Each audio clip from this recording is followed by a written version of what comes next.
Election commission of India से हमारी ये मांग है कि पुंछ, राजौरी, अनंतनाग पार्लियामेंट कॉन्स्टिट्यूएंसी में चुनावों को, पार्लियामेंट के इलेक्शन की चुनाव को स्थगित, पोस्टपोन, डेफर नहीं किया जाए। जिस तरीके से chief election commission of India ने हमारे जम्मू कश्मीर के चीफ सेक्रेटरी और चीफ इलेक्टोरल ऑफिसर को भारतीय जनता पार्टी के प्रदेश अध्यक्ष रविंदर रैना की तरफ से, पीपल्स कॉन्फ्रेंस की तरफ से, अपनी पार्टी की तरफ से और कुछ ऐसे नुमाइंदों की तरफ से ये एक खत चीफ सेक्रेटरी और इलेक्टोरल ऑफिसर जम्मू कश्मीर को लिखा है कि पुंछ और राजौरी, अनंतनाग के चुनावों को स्थगित करने के लिए डिटेल रिपोर्ट मांगी है। तो हमारी ये मांग है कि पुंछ, राजौरी और अनंतनाग की सीट के ऊपर पार्लियामेंट के चुनावों को डेफर नहीं किया जाए। और इसके लिए हम ये साथ साथ ये कहेंगे कि भारतीय जनता पार्टी कैसे ये कह सकती है कि यहां पे चुनाव नहीं करवाए जाएं, जबकि भारतीय जनता पार्टी अपना कोई भी उम्मीदवार, कैंडिडेट पुंछ, राजौरी, अनंतनाग सीट के ऊपर खड़ा नहीं कर रही है। और साथ में 3 सीटों के ऊपर कश्मीर वैली की कोई नुमाइंदा खड़ा नहीं कर रही है। तो फिर ये भारतीय जनता पार्टी वाले क्यों ये चीफ इलेक्शन कमीशन को ये इलेक्शन 3 कॉन्स्टिट्यूएंसीज में और अनंतनाग कॉन्स्टिट्यूएंसी में डेफर करने की मांग कर रहे हैं? ये तो वो हाल है भारतीय जनता पार्टी का कि तू कौन मैं खाम खा। और बेहद अफसोस की बात है कि भारतीय जनता पार्टी की साजिश के तहत ही ये उनकी BC टीमों ने ये साजिश की है कि वो अनंतनाग सीट से हार तो रहे हैं, लेकिन साथ साथ वो इसकी साजिश के तहत यहां पे इलेक्शन जो है वो डेफर कराएं, ताकि भारतीय जनता पार्टी की छवि जम्मू क्षेत्र में खराब ना हो। और भारतीय जनता पार्टी को तो ये हाल है, वो उनका तो चिट्ठी लिखना बनता ही नहीं था कि तू कौन मैं खाम खाम, उनका तो कैंडिडेट ही कोई नहीं है।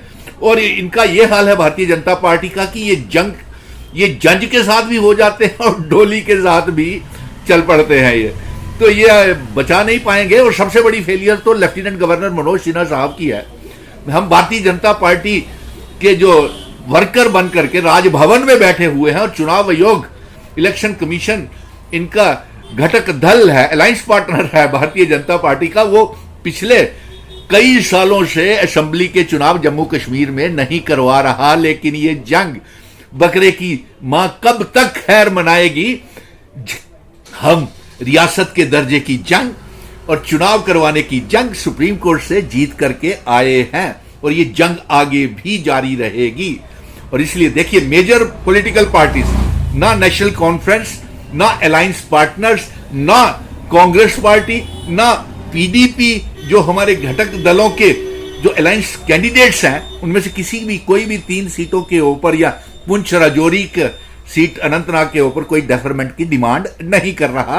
और वो अपने कैंडिडेट उनके हमारे ये जीतेंगे और इनकी बुरी तरह से हार है। और इसकी छवि ये असेंबली में खराब ना हो, इस साजिश को देखते हुए बीजेपी वाले, अफसोस की बात है, और इसमें लेफ्टिनेंट गवर्नर को इस्तीफा दे देना चाहिए कि वो राजभवन में भारतीय जनता पार्टी का कार्यकर्ता बनकर के काम कर रहा है। हम तो प्रधानमंत्री नरेंद्र मोदी जी को पहले ही कह रहे थे कि लेफ्टिनेंट गवर्नर साहब की सरकार फेल हो चुकी है। भ्रष्टाचार, जम्मू कश्मीर को नीलाम कर दिया, बेरोजगारी, महंगाई, हर तरफ से जम्मू कश्मीर को लूटा गया। 5 अगस्त 2019 के बाद किसी को कुछ हासिल नहीं हुआ।